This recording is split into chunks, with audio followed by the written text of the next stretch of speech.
Do you know what the most overlooked and underrated skill in Valorant is? It might surprise you to find out that knowing how to smoke is an important skill every high elo Valorant player must know in order to rank up. Even among players ranked as high as Immortal, common mistakes and missed opportunities happen every round. I'm Konpeki, and in this video, I'll dive into everything you need to know about using smokes to dominate your ranked matches. Whether you're a seasoned controller veteran or an Instalock Reyna main who only sometimes fills the smoke role, this guide is made for you. Even if you don't play as a controller, knowing this information to share with teammates or adapting your own gameplay around their smoke usage will enhance your overall performance. But before I convince you controller is your new main role, I have a crazy offer for you. My team of VCT level coaches and I can help you rank up 500 RR in 10 weeks guaranteed or your money back. Because of this crazy guarantee, my team and I want to personally get to know you first with a free 45-minute strategy call to see if we could actually help you reach your goals. Because at the end of the day, we don't want to waste your time and money, and we also want to give our limited spots to people who can actually take full advantage of all the resources we have inside the program. With that being said, if you're interested, use the link in the description below to book a free call with us. And hurry, because all the spots filled up for the next season, so we had to hire 3 more coaches to open up just 15 more spots. Now, back to the video. In both ranked matches and professional play, the role of controllers is clear-cut. As a controller, you contribute to taking and defending map control by strategically deploying your vision blocking abilities. During offensive pushes, you aid in executing strategies, controlling key areas of the map, and holding site control after planting the spike. When you're on the defender side, your job is defending the site, seizing neutral zones, and leveraging your abilities for successful retakes. These jobs may seem simple at first, but there are way more intricacies than first meets the eye. Not to mention, whether you're attacking or defending, some smokes might be better than others, but that will be later in the video. To establish the ground rules for placing a smoke on defense, let's look at A site on Ascent. Now, if I were to ask most Valorant players where the smoke should go on defense in this scenario, many would say obviously in A main, which would be correct. However, what if I told you that the perfect smoke, down to the pixel, can completely alter the outcome of the round? In almost all cases, you want to align the edges of your smoke flush with the edges of the choke point you're trying to block off. This same idea applies even with controllers who use walls instead of orb smokes. Take Viper on Breeze as an example. You want to line the wall up with any potential angles or cover enemies can use to their advantage. For example, if you're throwing your Viper wall on B too far out in front of the half wall, enemies can hide behind it to scale up further. And if the Viper wall is too far back, the enemies can use the Viper wall to safely get up to half wall and peek out behind it. Good controller players use smokes at choke points to help their team see where enemies might come from. If enemies want to walk through the smoke, they must look everywhere at once, making it harder for them to avoid getting shot. But if your smoke is too far back, enemies can now come out of the smoke from different sides, making it tough for your team to know which part of the smoke to hold. If the smoke you throw is positioned too far into the site, it also grants the enemy team space to exit from multiple angles, which makes it difficult for your team to trade evenly. Now that we understand how to perfectly smoke every choke point in the game, how else can controller players have an impact? Well, the best smoke players in the world understand when it's best not to throw the perfect smokes. Let me explain. Let's revisit our Ascent example and imagine your team is on a save round, opting to stack on A. Suddenly, the enemy team charges up A main into your 5 stack of teammates. Instead of deploying the perfect smoke, you opt for the bad smoke we discussed earlier. Players are going to be less likely to push out of smokes when given less room. Therefore, an unconventional smoke could actually bait the enemy team into pushing forward. They might see the bad smoke as a chance to abuse the extra room the smoke gives. If you throw a smoke that's flushed, you'll make the enemies think twice about taking the space. Good controller players also think about what tools the enemy team has. If they have lots of utility to take space like darts and flashes, you might want to use your smoke in a more aggressive way. These aggressive smokes are not meant for holding map control, but it's actually for making the enemy use up their utility to get past your smoke. For instance, let's say the enemy Sova has been helping his team safely take the A site on Ascent. If the first smoke you deploy is the perfect A main smoke, you actually eliminate the need for Sova to use any utility to clear the neutral space of A main. Because of this, Sova can use both his dart and drone to scan the entire site for his team. However, if you were to place a more aggressive smoke, like a one-way, Sova would be forced to use his dart or drone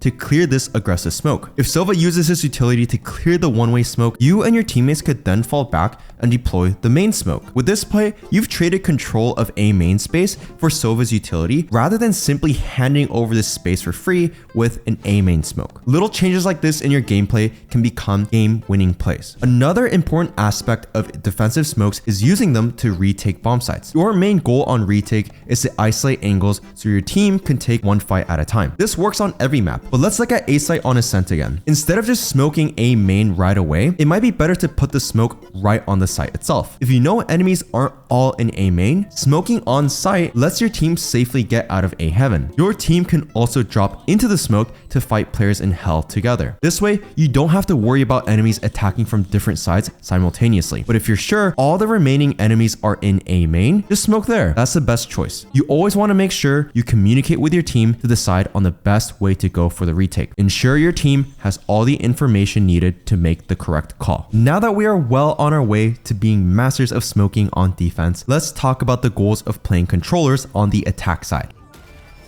When you're on the attack side, timing and communication are crucial. Getting the timing wrong can derail your push entirely. Smoking too early is an early warning system for enemies. This is because early smokes give the enemy team time to prepare their abilities and rotate quickly. On the other hand, smoking too late exposes your teammates to dangerous angles that are hard to trade. To get the timing of your smokes down, being cautious and closely monitoring your team's movements is important. A good rule of thumb is to deploy your smokes as your Sova drone or other initiator utility moves through the choke point. This allows your duelists and other entry players to follow up immediately behind the utility. Here's an example of what happens if you mistime your smokes. This is a common mistake that I've seen, even among Immortal players. If your Killjoy plans to take the site with her ult, avoid placing smokes down immediately after her ult is used. Don't use your smokes until the ult fully activates and your teammates start to run out. If you use your smokes as soon as your KJ ults, by the time the KJ ult pops and your teammates are now out on site, the smokes will have faded. Similarly, let's say your Phoenix plans to use his ult. Don't wait for him to die before deploying smokes. Since your team's objective is to trade his ult and take more space on the site, use your smoke as they walk onto the site. And to just give you one more example, if your team is waiting for the enemy's Viper orb to go down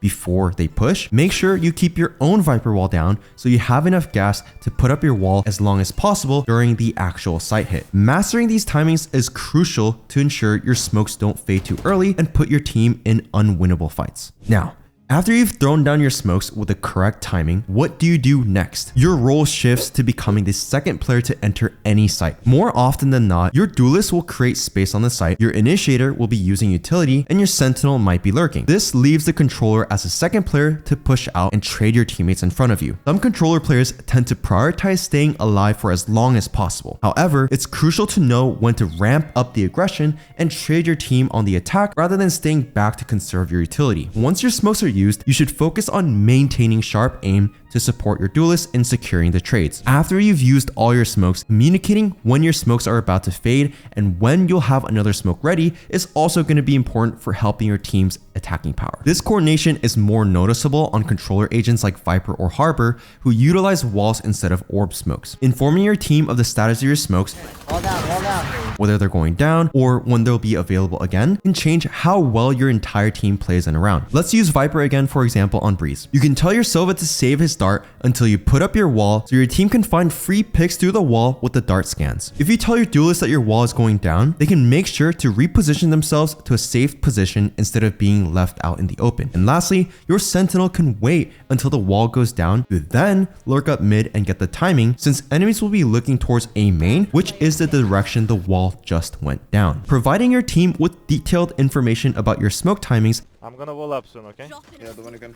simplifies their decision-making process and helps them play better. The controller's impact often goes unnoticed, not just by the players themselves, but also by their teammates. Will your Jet be upset if you give a 3-second warning before your wall goes down instead of a 10-second warning? Probably not, because it might not seem like a big difference. However, effective communication from the controller can significantly change your team's performance, and this ultimately leads to higher win rates than controllers who don't give as much information. Lastly, understanding how to manipulate the game's tempo for your team can result in winning more rounds. Tempo refers to the pace at which your team plays each round. If your team members die too quickly and rounds are over in the first 20 to 30 seconds, it's your responsibility as a controller to suggest different approaches to securing map control. Think of yourself as a shepherd trying to herd a flock of dumb sheep. You have the power to dictate which areas of the map are safe and smoked for the herd of sheep to go through. Therefore, you can slow down the pace of the round and increase the odds of your team winning by smoking choke points for mid control or other extremities of the map. Whichever area you smoke off will make your teammates feel safer and more confident in taking that space. This will ultimately help your team's chances of winning. That sums it up for this video. Thanks for watching.